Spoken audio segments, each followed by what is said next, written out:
Hello and welcome to another episode of In Conversation with Colton. We are in my back garden. I'm with Alanya from PAVÉ.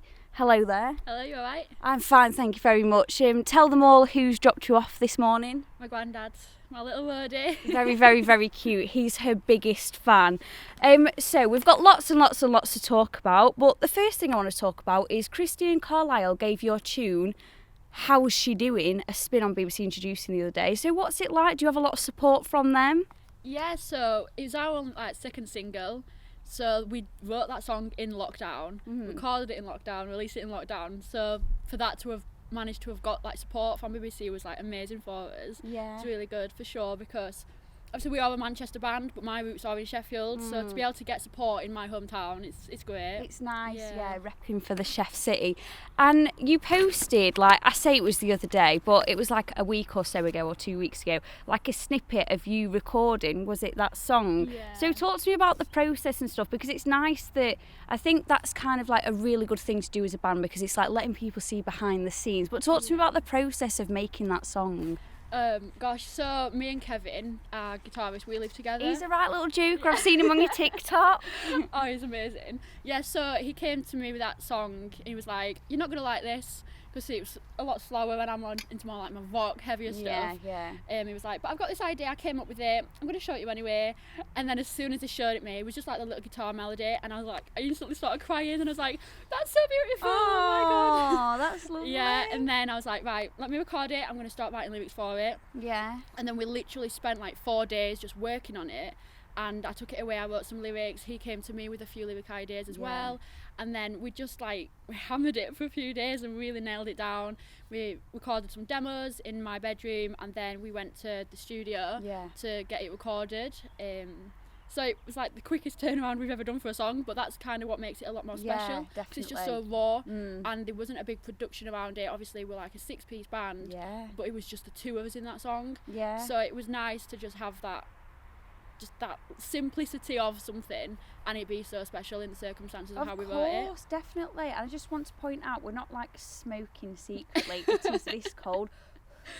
Anyway, I feel like Puff the Magic Dragon, but less drug related, because don't do things like that. But as you say, you're quite a big band. Is there some musical background? Did you all meet at school, or? Yeah, we all met at university. We've come from different parts of the world. We've got people, myself and Ben, we're from Yorkshire. We've got members from Switzerland, and then 2 members from different sides of Ireland. Oh my god. Yeah, so we've really come from around the world, but we met in Manchester at university.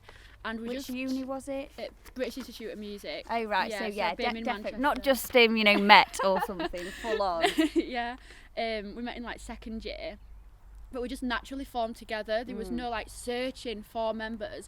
We were all friends before. Yeah. So it was just, I think that makes it all the more beautiful when you come together, because I think it's so important to be friends as a band. Definitely. First. Yeah. So yeah, we all met in uni, and it just all stemmed from there. Yeah. And tell me about the name as well, because I was having a wee bit of trouble pronouncing it before. But tell people how it goes. PAVÉ. Why? Yeah. So. Geordie, he birthed PAVÉ. Before PAVÉ even became a thing, he had the whole sort of idea, and where he got the name from, I couldn't even tell you that one, but the meaning behind it, it's got connotations with the French Revolution. So apparently back in the day, they used to throw parts of the pavement, so the pavé, at the opposition, and so it's to do with rebellion. And I think that's something that's so important to the band, is to rebel against things, because rebelling doesn't always need to mean trashing hotel rooms and going crazy in the bars, but I think sometimes it's important to rebel against norms in society, because that's how things change, especially for something like myself.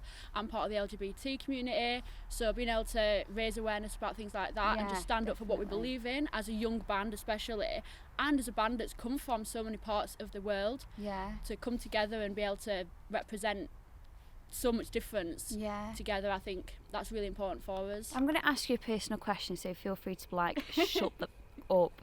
But do you feel I don't know what your background is in terms of how you've come out, or how you deal with it, or if you're fine with it, which any of it's none of my business and good for you. But does that ever influence your writing at all? I think it definitely influences. I've been really lucky. My whole family, they've been so supportive. I think they always knew. But as well, I've got such a great friendship group, so I've never really had any trouble with it.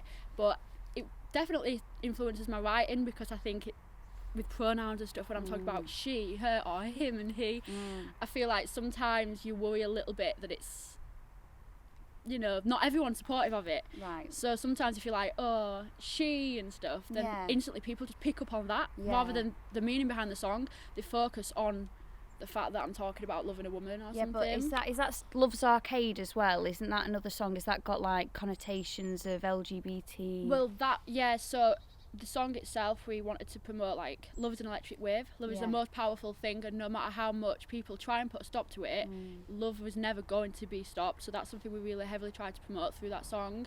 Everyone's got their own definition of love and their own meaning behind it. So I think, you know, there's so many different types of love these days. It's important to be so inclusive to it all. Do you know, I actually mean this. That is so lovely. And I don't think I've met anyone yet, because this is my 19th episode, yes, I know, who has like put so much, I don't want to, well, effort obviously, but like thought behind everything. It's not just like, oh, it sounds good, we'll put it out. And even your name and everything, that's really good. And I genuinely think having that, like, you can sound good, you can look good, but having that deeper meaning will definitely gives you that allure. And I'm so glad I got that word out, because I have problems saying it, allure. But people like you more for it 100%. Absolutely. But you've been keeping busy in lockdown as well, because you put out a Dua Lipa cover and you were all in your different houses, obviously. So what was that like to organise? Did you know, like, we've just got to keep the tempo going, got to put something out there? That was crazy. So we were finishing our dissertation during like the first lockdown. So we were all so focused on uni, and it's the first time we'd been separated in like 2 years, and it was so intense prior to lockdown, because obviously we released our first single the week before. We were filming music videos, we were gigging non-stop, so we had such like an intense like time, and we were constantly together doing what we love, and then all of a sudden it just stopped. So it was just so quickly taken away from us after all these years of working so hard. But like, I don't know, as a band we've focused on trying to get there for so long, so then for it to all of a sudden just stop, it was kind of crazy. It was very frightening. It was hard for us at first, so I was trying to keep the motivation going, and you know, show other people as well that just because there's a lockdown doesn't mean that we have to stop. 100%. And things are harder, but that doesn't mean that we have to just give up all of a sudden. You know, I think so many musicians have struggled during this time, because you can't practice together, you can't be recording, you can't be like gigging, but you can still create, and that's important, to still be creating, no matter whether it's covers or original songs, just to keep active, keep creating, you know. And maybe that's what some like artists might be missing, because they don't have like all the production stuff at home. It's like you've got a phone, like even if you just sing something a cappella, it's just keeping that vibe going, you know. But you're all for supporting local as well, because you put out like a Christmas Spotify playlist, and it said including some of our local faves, which I really like. So obviously you're a local band to me, but why do you think it's important to also support people who are on your level as well?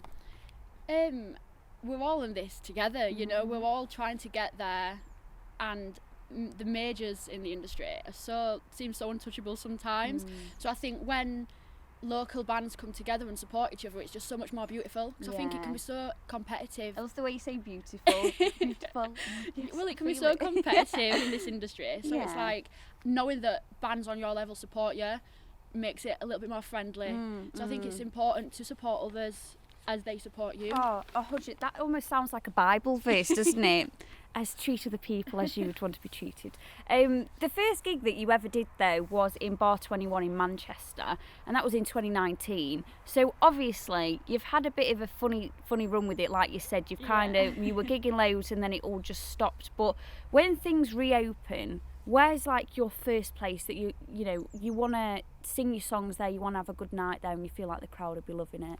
Well, my favourite place that we've ever played is Gorilla in Manchester. Oh, really? Yeah, that was like the last place that we played as well before lockdown. So I'd love to be able to like do a whole set there. Yeah. 'Cause that's an amazing venue, and to have been able to play on a stage that I've watched so many of my favourite artists as well. That's definitely one. Who are like your favourite artists or influences? I mean, we've got loads. Gosh, yeah, we've got so many, and as a band we're all so different. Yeah, like, none of us like the same music at all, but personally I'm very much into like Nothing But Thieves, the Amazons, Yonica. They're the sort of influences that really get me. Get you going. Absolutely. Get you going. I love that. You're cheeky like me. So tell me what is coming up for you as a band this year. Like we say, we know it's difficult. It almost feels like we're in the worst part of the pandemic right now, which is just like horrific. My hands are about to fall off. I don't know if yours are. My ring's like the wrong way around. But tell people what they can expect from you guys as a band this year. So this year we're about to go into the studio next month, and we're going to be recording our EP. So hopefully over the next year we'll be able to release some new music. What's your EP called, or can't you tell us yet? We've not. Oh, This is all a secret. Can't tell us so yet. secret that even we don't know Oh, yet. right. Fair enough. Don't tell them that, just say it's planned. Yeah, we can't tell you yet. Yeah, so we're going to the studio next month, so hopefully we'll be able to get that recorded, and then I guess we're going to have to get creative with all the sort of marketing behind it, the music videos, everything behind there. We're going to have to really get our thinking caps on and figure out how to do that. I'm sure you will, don't worry about it. And if people want to stream your music, they want to follow you online, because who wouldn't? Look at this queen. Tell them how they can do that. What are your handles? So we are on Facebook, Twitter, Instagram, TikTok. Make sure you follow us on TikTok. Oh my gosh, TikTok is the big thing right Absolutely now. is. But we're just PAVÉ Band Official on all of those. So yes, follow us. We've got a lot coming out. There you So go. you don't wanna It's miss spelled PAVÉ, just to throw people off. Yeah. It's spelled PAVÉ. But thank you so much. Thank Enjoy you the for rest of having your me. freezing morning. And you.